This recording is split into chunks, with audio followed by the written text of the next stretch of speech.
Hey, welcome back to Believe You Are a Good Mom. We have Bonnie Lyman with us today. This is so fun, so exciting. So, Bonnie, tell us all about yourself.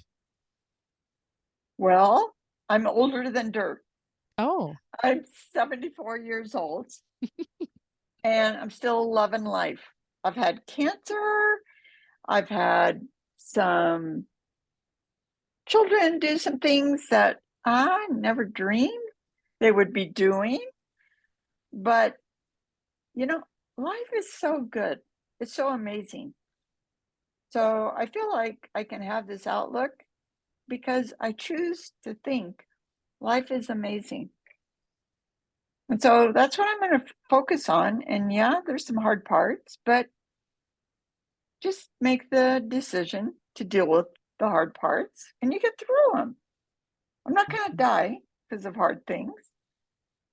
maybe. And But if you do, then that's what, and so I mean, like, do you want me to tell you a little bit about my coaching, what I do 8 to 5? Sure. You can tell us. Okay. Well, my husband's retired and I was certified as a life coach and I knew I wanted to start this business, but I'm a member of the Church of Jesus Christ of Latter-day Saints.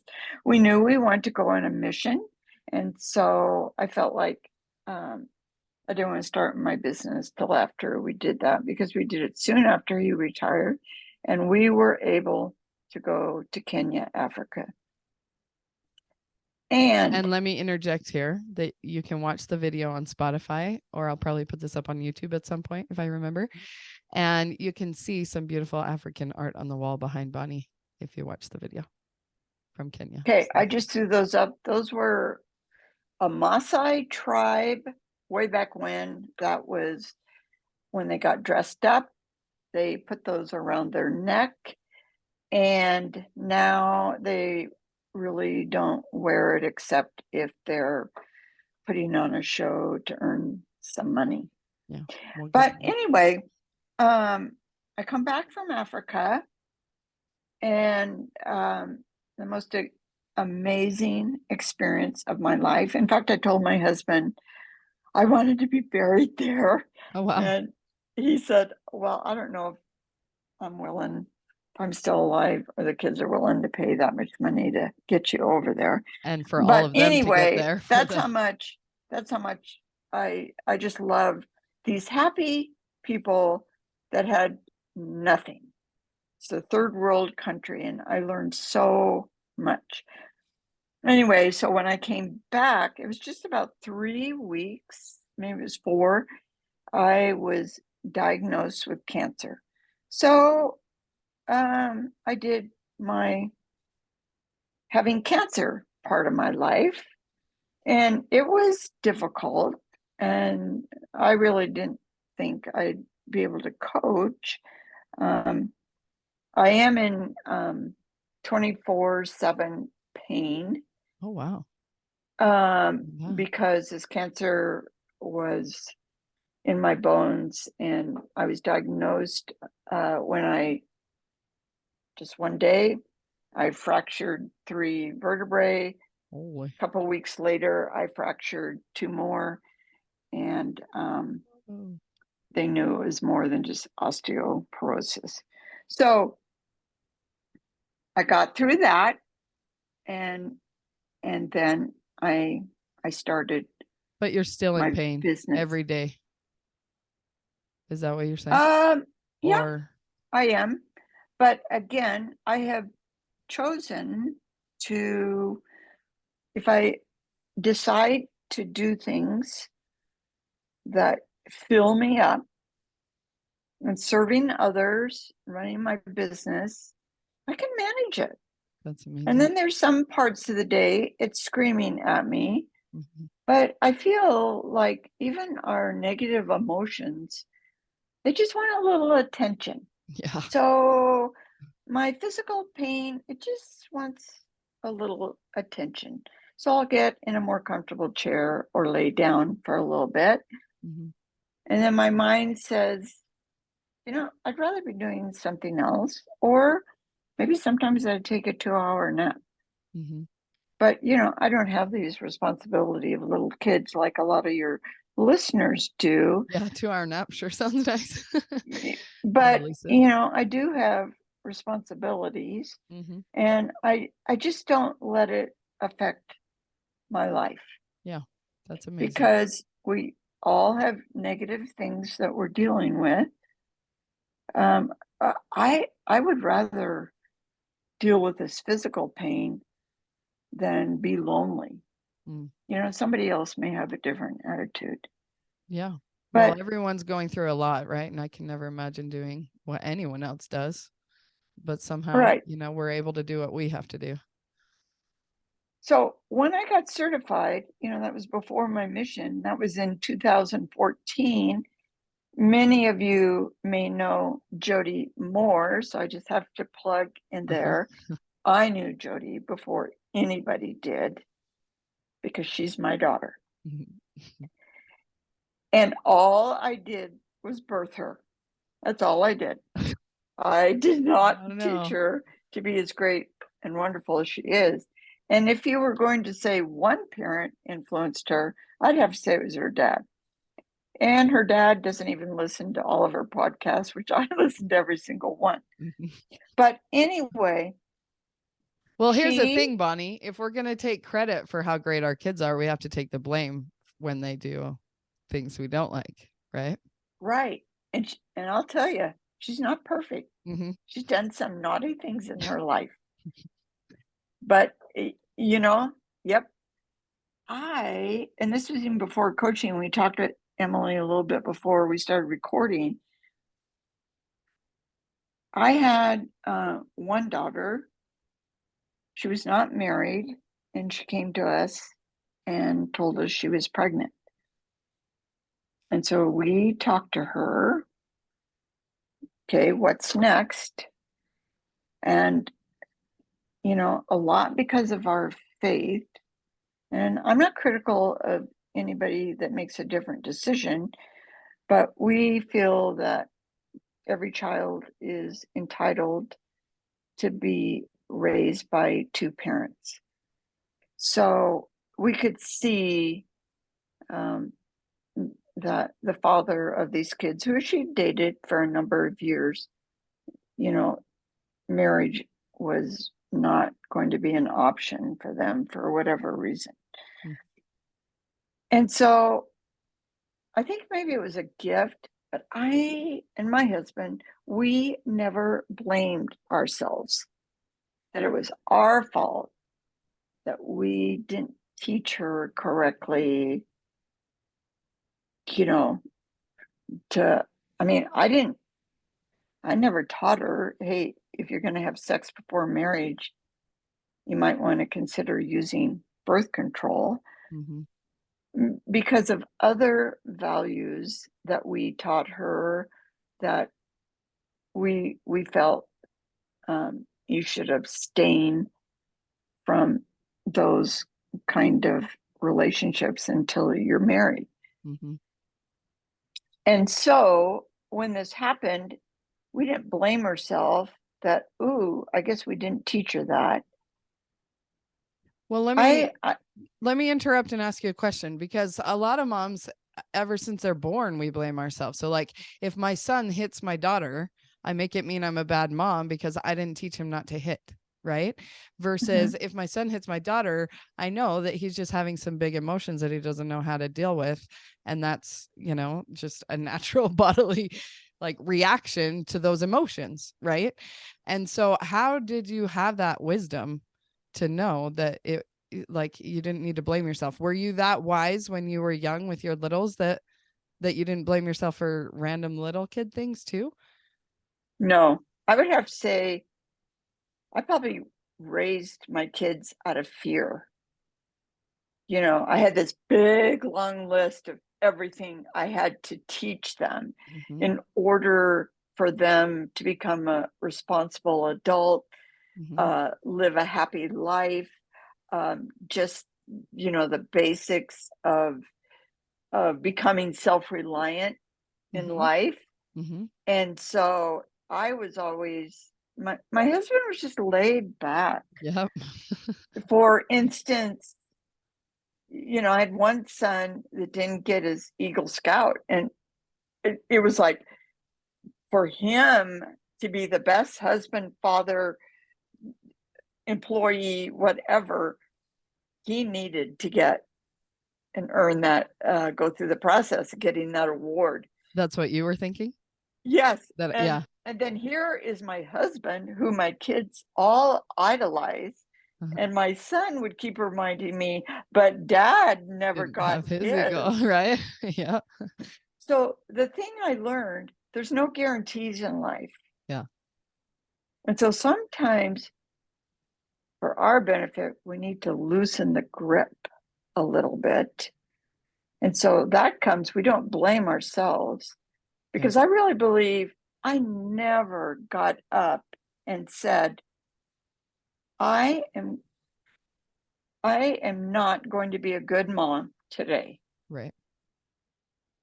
But I can say some days I was a better mom than others. Some days I got lazy. I really like to sew. So I just ignored, you Mhm. know, all sorts of things. Uh-huh. But, mm, you know, it was this idea, and I think it was subconscious, that there's no guarantees.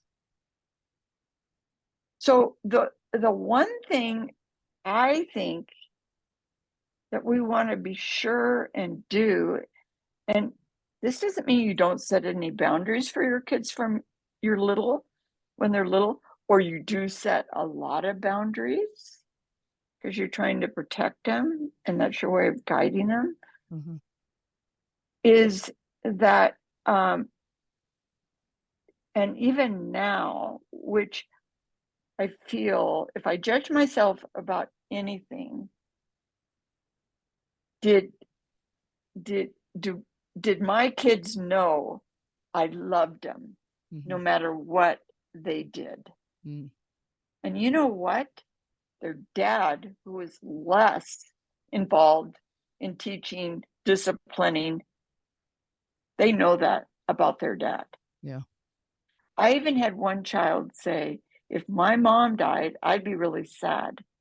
But if my dad died, I don't know. I don't know how I could go on. And he really didn't have a lot to do. I mean, I can remember a girlfriend, we'd have a girls' night out. And so he'd stay home and the kids had homework, and I'd come home and I'd go, so did the kids get their homework done? And he'd say, oh, I don't know. I don't even know if they had homework. Right. Uh, But you know what? They all graduated from elementary school, they all graduated from high school. And even if they were held back, it wasn't because of that parenting thing. There's probably something else. It was probably to their benefit yeah. that they had to repeat a grade. Mhm.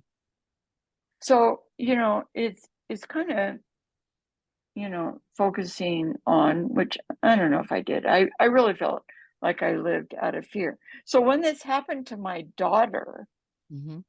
I think it was because love, I really believe that love always wins. Love is always an option. Mhm. Love is always available. You don't love somebody when it's convenient.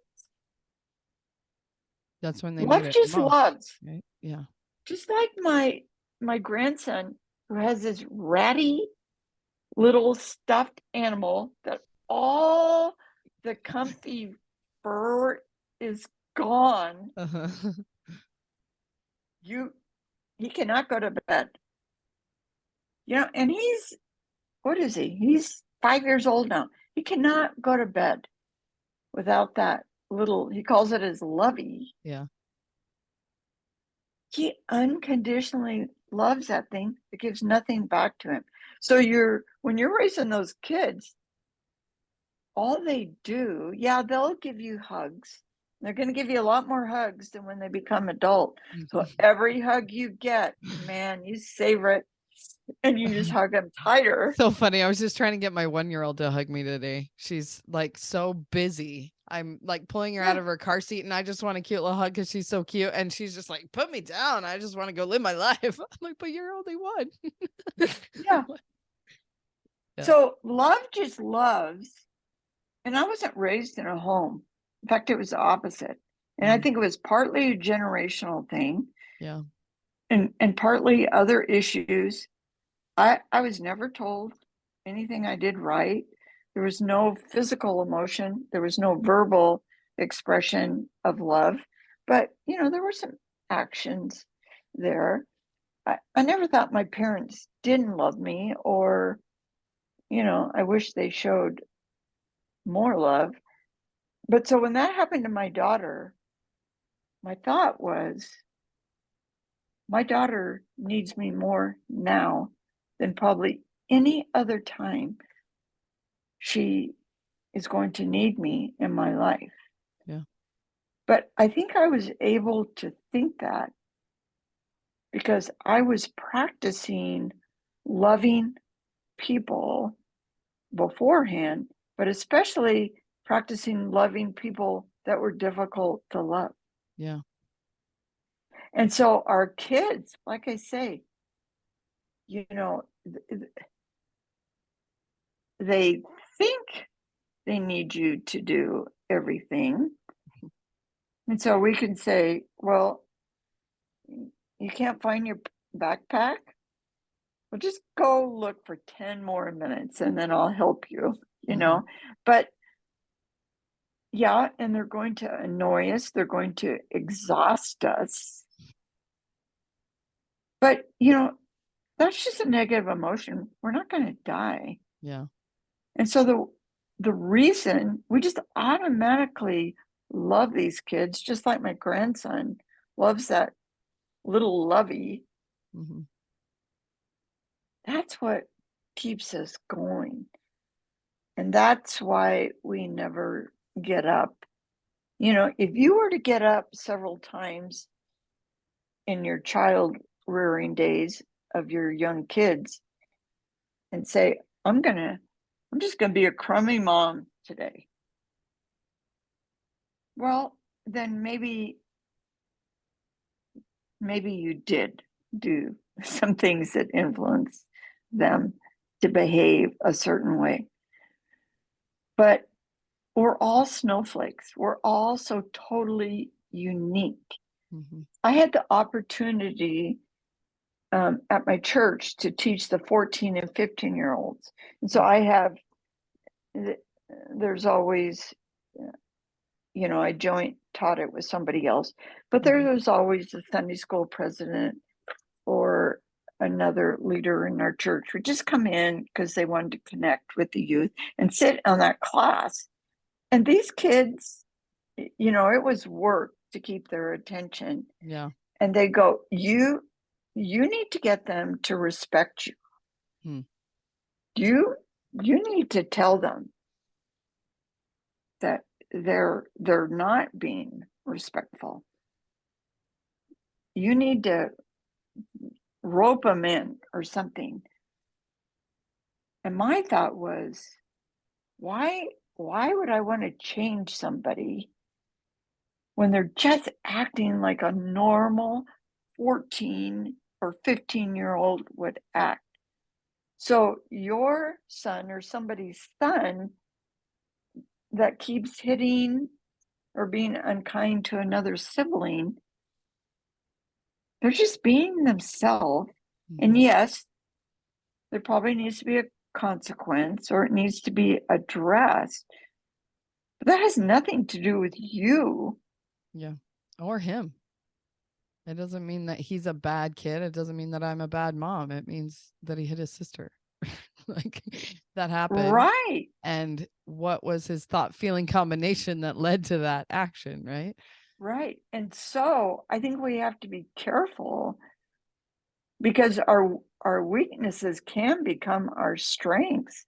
Let's be careful that we don't break their Yeah. spirits, Mhm. that they can't turn that weakness And into let a me add strength. this too, Bonnie, because this is what I've been working on myself lately, is that if I feel like my weakness, like say like my fiery temper or something, is Mhm. like is Mhm. this weakness that's like I'm beating myself up about it all the time. Oh, I'm still losing my cool. Oh, I'm such a terrible mom because I yelled at my kids. Then I'm trying to what you just said that we always say about kids, that we don't want to Break their break their spirits? spirit. No. Yes. And so, yes, maybe this is my strength overused, that I feel really big. I have really big emotions. I have a big heart. That is a good thing. And sometimes it leads to other things, but it's all part of who I am. And if I break my spirit in like, if I could wake up one day and magically like not lose my cool all day long, like I think that a good mom should behave, then I wouldn't be me anymore. I wouldn't be as passionate. I wouldn't as passionately love them if I don't get as passionately annoyed by them. Does that make sense? And so it's all just two sides of the same coin. And we're trying to break our own spirits as moms sometimes, is that we're like, I'm bad. There's something wrong with me. Why can't I keep it together? Da, da, da, da. And that shame, right? That there's something wrong with us, but there's nothing wrong with us. We're just doing things that we think aren't ideal. And and that's part of this mortal life, right? Just trying to figure out all this stuff out. So it goes for our kids, it goes for us, it goes for our daughter-in-laws, it goes for our adult children, all the everyone. It goes for everyone. It doesn't matter our age, we're all still mortals trying to figure this out. And I find it easier to be like, well, he's just a kid being a kid, or he's just a 14-year-old being a 14-year-old in the Sunday school class. Of course that's how he's going to act. But same with us, we're just an adult being an adult. We're just a Right. woman being a woman. We're just a human being a human. And to have grace for that, And so, if you look back, say, ooh, I, I lost my cool more times than what I wanted to today. Mm-hmm. If you don't, if it's bothering you, if it's causing you to feel something negative, you know, about yourself, is I'm kind of losing my train of thought here right away, but it's deciding, you know, what can I do, without beating yourself up, or where I really wanted to go. Why today was it more difficult? Yeah. Why was it more difficult parenting today? Why did I lose my temper? And you kind of look back and you go, you know, my husband and I had this huge fight right before he went out the door. I had a terrible night's sleep last night. You know, I wasn't able to keep up on the dishes or the laundry. Mm-hmm. So you go, of course, I'm kind of upset with myself. And so I took it out on them. Yeah. And that's what we as humans do. Yeah. But then you do that turnaround and say, but I still showed my kids I loved them in this way. I still love my kids, you know, Yeah. And it's the and same as when and you the can you have grace, yeah. you have compassion for yourself instead of just saying, "Yep." But your kids aren't thinking that. Your kids aren't thinking, "Oh, yesterday mom only lost her temper twice, and Yeah. today it was 7 times." They're not keeping score. We may be keeping score, but your kids aren't. Yeah. Well, we never know what kids are thinking. So Right, and they're right. gonna But most likely, as all of us do, most of our thinking is about ourselves. right. Right. Exactly. Okay. So I feel like I interrupted you a couple times. Do you feel like No, something to no, go back to? interrupt Okay. me because I can get way too long-winded. Me I feel so too. passionate about all Yes, this. exactly. It's all good. So, um, so yeah, just like if the son hits the daughter, instead of like hyper focused on that action, what was his thought and feeling that drove him to that action? And get curious about that and figure out what's going on for him. We need to do that for ourselves. Just like you just demonstrated. If I'm losing my temper, what's going on for me? Oh, I'm still, upset about the fight with my husband or the dirty dishes or whatever. Like these are where my thoughts and my feelings are at. So of course I'm on edge and any little thing's going to tip me off. So that's what we work on in coaching, right, Bonnie? That's what we Right, help people right. with, figuring And out. I think that's so good that we don't have those conversations with ourselves enough. Compassionate conversations. What's up, love? Mhm. This isn't like you. Yeah. What needs attention here? Yeah. So good. Just like your physical pain, your body is trying to tell you something. Yes. And our emotions are our bodies trying to tell us something, trying to tell us that there's something going on in our brains that's making us feel something. Let's take a look at it. Yeah. See Or what our needs are. redirect your focus. Okay, I lost my temper 5 or 6 times today, but here is a list of good things I did Exactly. today. I know. Why do we hyper focus on the negative? And Yeah. I tell you, this is what people tell me all the time. Yeah, but there's all the yeah buts, right? So if I'm compassionate with myself, then I'll just let myself off the hook. And I'm like, yes, who wants to be on a hook? Right? Let's let ourselves off the hook. What are we so afraid of? It's only going to make us Emily, better. yeah, Emily, one thing I think is we're not intentional enough and we don't practice enough. We don't practice enough, like just like that suggestion of talking to yourself. Mm-hmm. And so I always tell my clients, okay, what are you going to work on this week? Okay, what do you need to do to remember? So, Yes. like, even if you took a little Sharpie and maybe put a little heart on your hand, that would remind you, I'm going to practice, not today, not just controlling my temper, but I'm going to practice loving myself more and being more compassionate for myself when I disappoint myself in behaving in a way that I feel is affecting my children. And what is it affecting? Is it affecting if they can get to sleep tonight? Is it affecting what kind of an adult they're going to be? Yeah. We Probably think not. every little thing we do is going to affect that. And maybe Yeah, it will. And maybe the neuroscientists prove that it is. And so what? That's the part of the plan. It's all the plan. I always say that yeah. we're messing him up in all the perfect ways because And that's the whole plan. I had a client the other day, and I remember on her consult, she started talking about, I don't know, she's been married 35 years. Day one, she had this perfect marriage to this perfect man. Now, he wasn't perfect, but Mm-hmm. you know, it was he was a perfect husband, he was a perfect dad, he did all of this.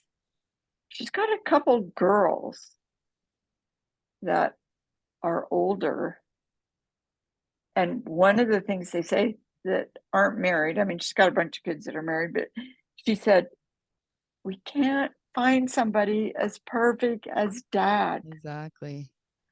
And so it's good to be Mm-hmm.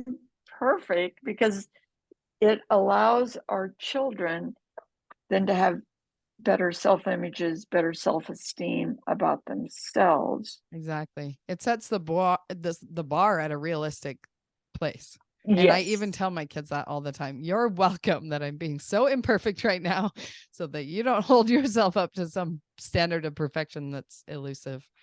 Because I don't know how she found a perfect husband, but I don't think those exist. Well, And it was, it's perfect in her eyes. yeah. And the kids She too were she may fooled. be, because I don't believe in the one, Mm, but apparently for her, it kind of sounds yeah. like, I mean, I'm happy. I'm happy for her. Yeah. But I can remember telling my kids raising them, they'll say, Mom, you are so mean when, I wouldn't let them date by a certain age or something. And I go, Mhm. you're so lucky to have a mean mother. Exactly. Yeah. I just let's just play with it. I talk about, let's just roll with life. There's going to be great things and there's going to be hard things. Yeah. And together, the messiness and the amazingness of life is what makes it so wonderful. Yeah. Sure is. All right, Bonnie. So tell people where they can find you to get more of your wisdom. I don't know if you even said who you coach. Okay. I work with moms to stop struggling in their relationships with their adult children. Yeah.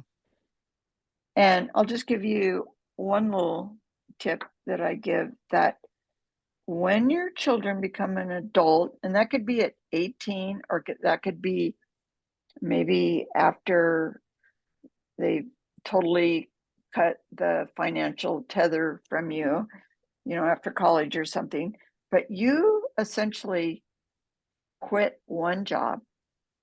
You don't quit your job as a parent, Mm-hmm. but you you quit your role of your job as a parent, and your new role, you have one responsibility, and that is to love your children no matter what they do. And my husband added something, who, he's really not into all this coaching stuff. The is Even though he has how many tell kids that are coaches and his four wife. And, yeah. four yeah, he goes, can we just not talk about feelings? he he said he says, and to tell them as often as you can, and specific, how great and wonderful they are. That is going to help more than anything with your relationship with your adult children. So you can't give advice. Your new role is just those two things.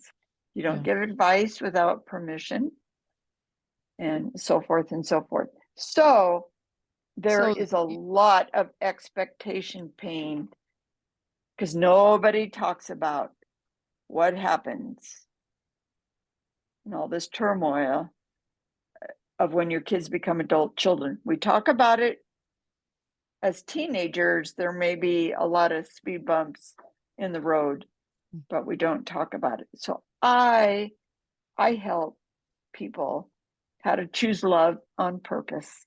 so awesome. I love it. And I love that addition that your husband put in there, because that's what my whole message of my podcast is. Remind them how wonderful they are. Okay. So you are a good mom, and remind your children that they are good. And no matter what, especially when, even if we are, it's who we are. And so, Bonnie, your clients, no, my clients, so moms of young kids also have a mom, and they have a mother in law who is a mom of an adult child. And so, if you feel like your mother in law needs a coach, send them to Bonnie. If Bonnie's clients feel like their daughter in law needs a coach, send them to me. So, this is our symbiotic relationship here. Right. So And you can find me at bonnielyman.com. uh-huh. And I have a podcast called Loving on Purpose. So good. And I also have a newsletter. If you go to bonnielyman.com, you can sign up for that. And I have a free resource on how to be yourself around your adult And she's selling this children. freebie really hard. Come on. What is it again? Your free resource? How to what? How I could be paraphrasing it. How to be yourself, act like yourself around your adult children. Because Nice. most of my clients say I have to walk Walk on on eggshells. eggshells. Mm-hmm. Otherwise, I'm going to upset it. Yeah. But you don't. It's we've got usually you got a manual, you got unfulfilled expectations. So I help you kind of tear those down and have a different kind of expectation. And so I'm also on Instagram where you can get access to my website and all this other stuff. My handle is at Bonnie Lyman Coaching. Mm-hmm. Okay. So fun. Well, send your mother-in-laws there and and send your daughter-in-laws to me. And we're all gonna help We'll everybody do it. find love is what always wins is the answer. What's your podcast called again? Loving Oh, on purpose. oh yeah, yeah. Yeah. We do have to do it on purpose. Otherwise, we're in our default brain that goes to annoyance and resentment and Yep. all the things. Yep. And it's all, you can't control your kids. Yeah. But you can, no matter what their behavior is, I can get you to where you feel peace And that's and love exactly and compassion. that's exactly my same message. Whether your kids are adults or toddlers, you can't Yep. control them, but you can get to love and peace and compassion. So good. Yep. Okay. Thanks, All Bunny. right. We'll talk to everybody later. Hold on. There's no outro to this. So let me tell you, if you need help believing that you are a good mom, go to dropthewordlifecoach.com/believe. And you can get my free pre-recorded masterclass to get started. Okay. See you next time.